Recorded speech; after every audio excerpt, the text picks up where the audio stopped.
So it wasn't until I had come here to Storrs that I'd ever had to deal with a wedding that started late. I'd officiated a decent number of weddings in my 4.5 years serving in Rockford, Illinois. In fact, it took me almost twice as long here to reach the number here as I had done there. And not a single one of those weddings had gotten off to a late start. In fact, sometimes I was the one telling a wedding party that they needed to, take a deep breath and hold on for just a minute because I could still see a good number of people coming in off the parking lot.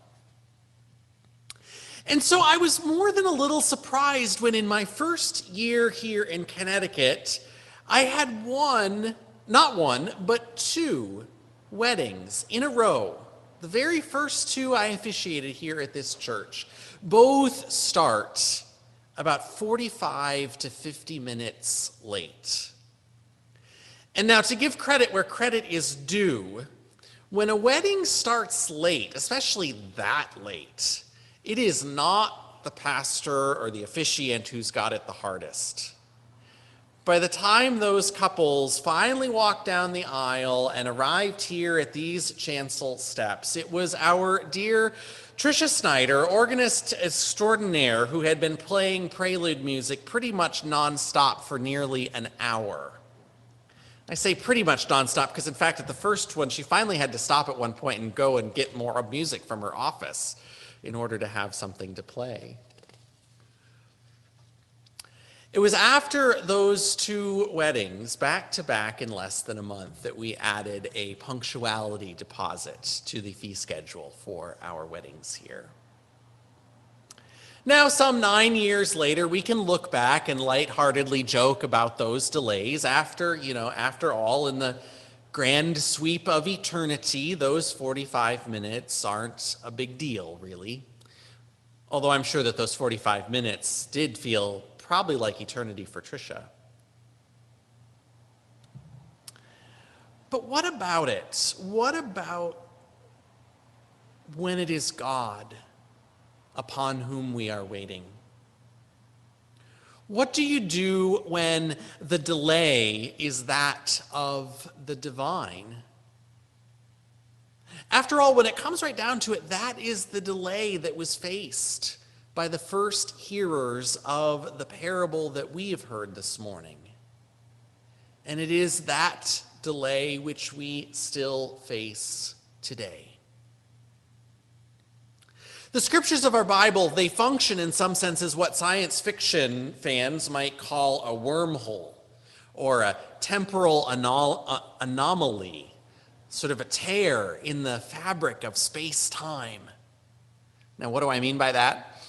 What I mean by that is that when we hear these stories from the Bible, especially the ones from the 4 books that we call the Gospels, the ones that recount the life and teaching of Jesus, we find there an intersection amongst at least 3 different points in time and 3 different communities of people, 3 different worlds even.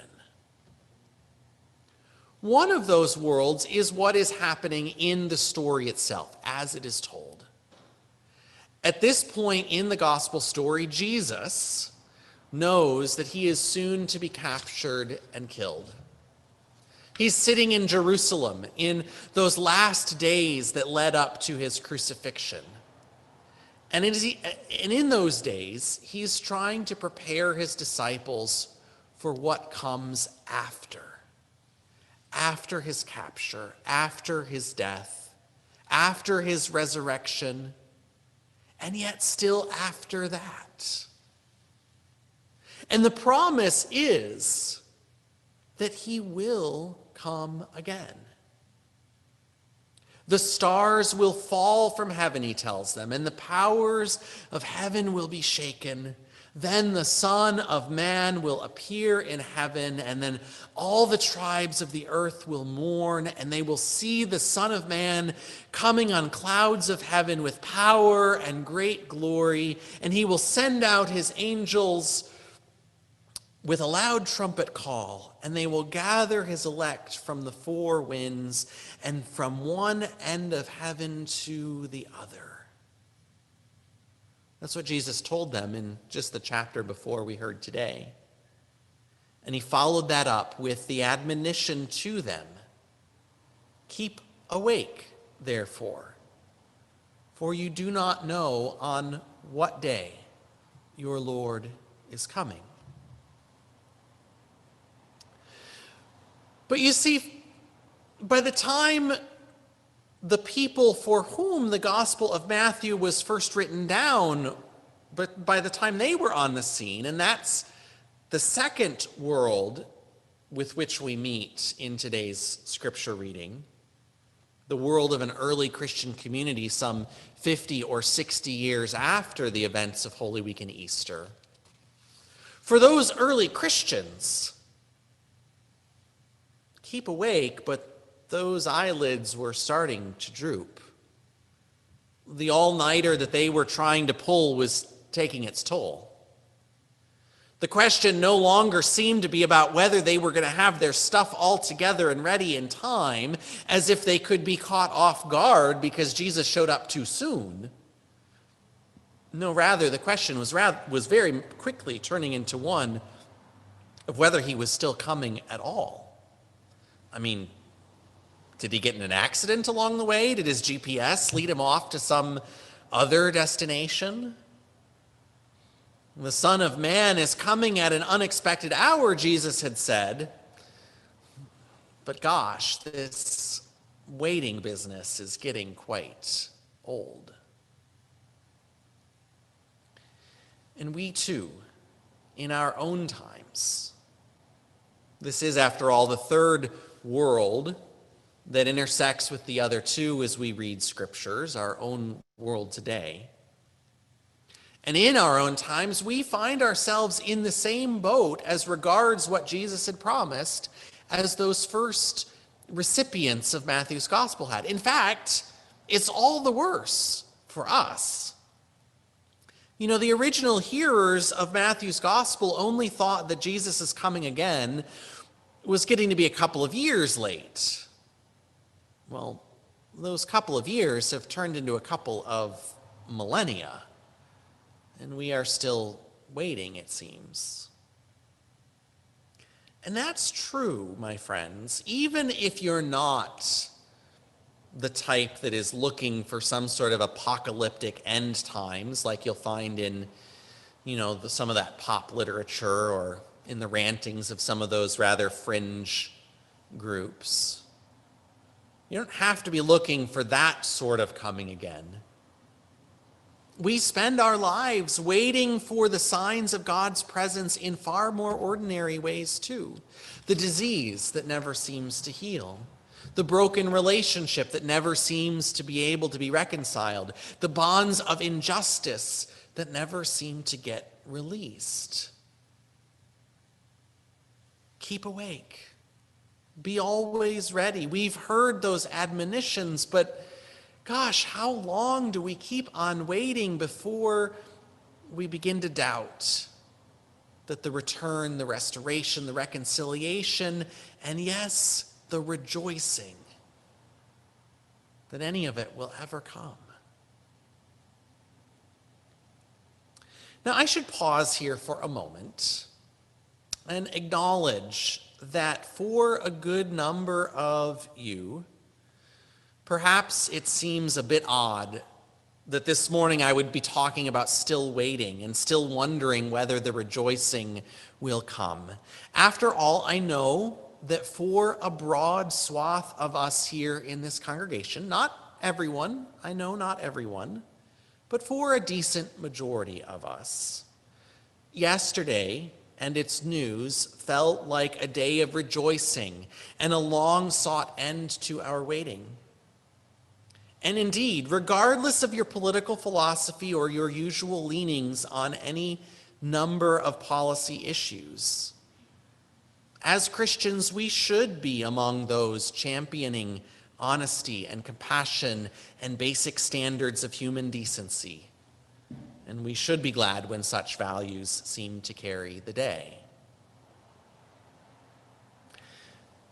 But at the risk of sounding a bit like a wet blanket this morning, we also need to remember that days like yesterday, or the parallel day 4 years ago for any of you who are on the opposite side of the current divides of our country,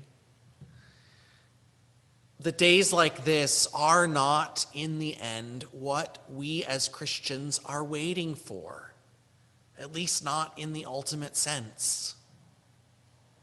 Neither Mr. Biden nor Ms. Harris are the Messiah. Mr. Trump is not the Messiah, nor Mr. Obama, nor Mr. Bush, nor any of their predecessors, nor even Mr. Trudeau, for any of you who have told me that you're jealous that I'm escaping north of the border soon. None of these leaders, as good or as longed for as we might find any of them, none of them are the Messiah. And none of the policies or governing or leadership that they help make happen, regardless of which side of the aisle they come from, none of them are the reign of God, at least not in its fullness. And so, as Christians, when it comes to our ultimate hope, still we wait, regardless of the regimes of the day. The shadows still linger. The pains of our lives still throb. Still, we wait.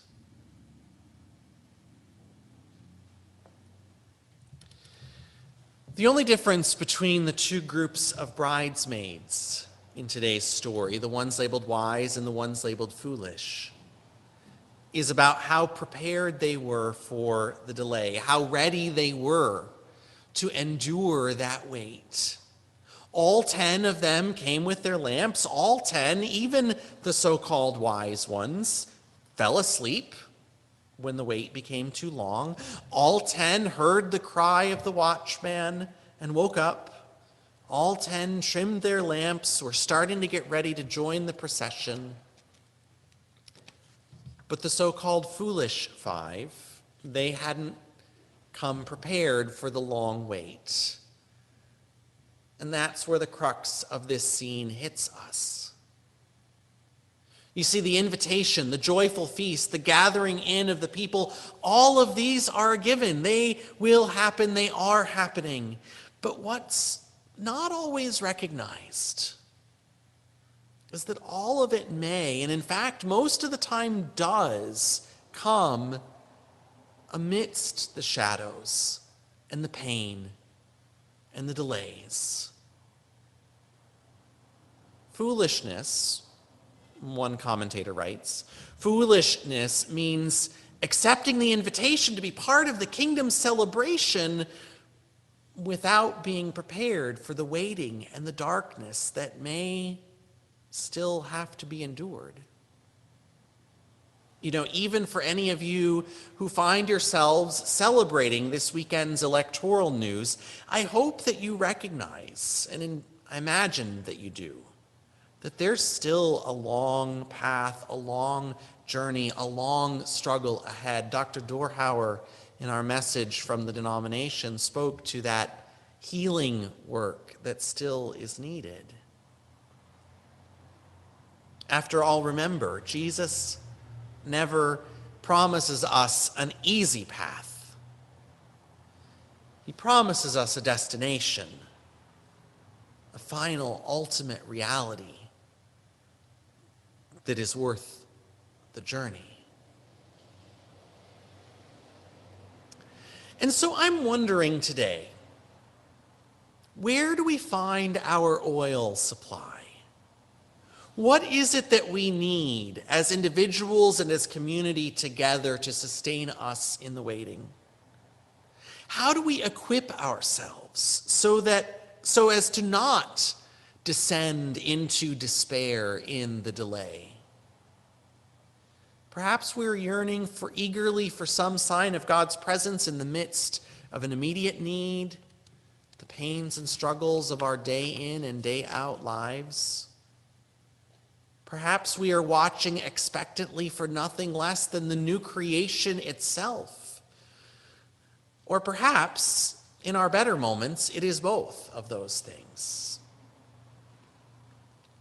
After all, if there is anything that this talk should do, this talk of the return of the Son of Man, the arrival of the bridegroom, the coming again of Jesus and a new creation, no matter how literally or figuratively we understand any of this language, if there is anything it should do, regardless, it should remind us that this world as we know it, this life as we live it, even in its good moments, that this is not as good as it gets. Indeed, whether we find ourselves in any particular moment in the midst of despair or in the midst of celebration, we must not let go of hope, real hope that comforts and challenges and looks to a reality still yet beyond even the best of what we can imagine. But where do we find that oil? How do we keep those lamps trimmed and burning when the time doesn't seem to be drawing so nigh? For the Gospel of Matthew, part of it would seem to be about the journey of simply doing those things that Jesus has taught us. Loving God and loving our neighbor. Resisting the forces of violence. Feeding the hungry and healing the sick. That's the thrust that we've been hearing from the very beginning of this story. Well-known theologian Stanley Hauerwas puts it this way: in a time when you are unsure of the time you are in, it is all the more important to do what you have been taught to do. In the dark, you must keep the lamps ready, even if you're not able to overcome the darkness. Might this parable offer us a challenge of whether we can do that for one another? Perhaps this story serves in part as an invitation to, in fact, change this story. I'm thinking specifically of those so-called 5 wise bridesmaids who would not share their oil. Maybe part of the point of this story is to invite us to change that story. What if being church together, being disciples together, what if it's not, or what if it is about the invitation to carry one another through the delays, to look after each other so that we have what we need? Or as one preacher put it, can the church be a community where we can help one another through the long days and long nights of waiting? Can we ask one another, what do you need to keep going? That same preacher told the story of friends of hers who had lost a child to cancer while that child was still quite young. They were overwhelmed with grief, the preacher says, and the light of faith seemed but an ember ready to go out. We went to church, they said, but we could not sing. We could not sing. Nevertheless, they kept going Sunday after Sunday. And as they put it, we let others sing for us, and we listened until we could sing again. We let others sing for us until we could sing again. For Matthew, for Jesus, for us today, the life of discipleship is not some test leading to salvation. It is the gift of salvation. in coming together and carrying one another, in walking the road of discipleship, in embarking on a journey of faith and hope that's grounded in the life and witness and death and resurrection of the one who has promised to come again. In all of that, we find the strength that we need to endure. We sing for one another until we can all sing again. Or perhaps more accurately, I should say that in all of that and through all of that, God is pouring out on us the strength that we need to endure, the strength that we need to find our voice and join the song. For indeed, whether delayed or not, the bridegroom is still coming. And while it may be a challenge to keep the lamps lit for so long, we need simply to remember that the lamplight is just for this side of eternity, because for the truth is, my friends, there is already more than enough light at the banquet that awaits us. Blessing and honor, glory and power be unto God, now and forever. Amen.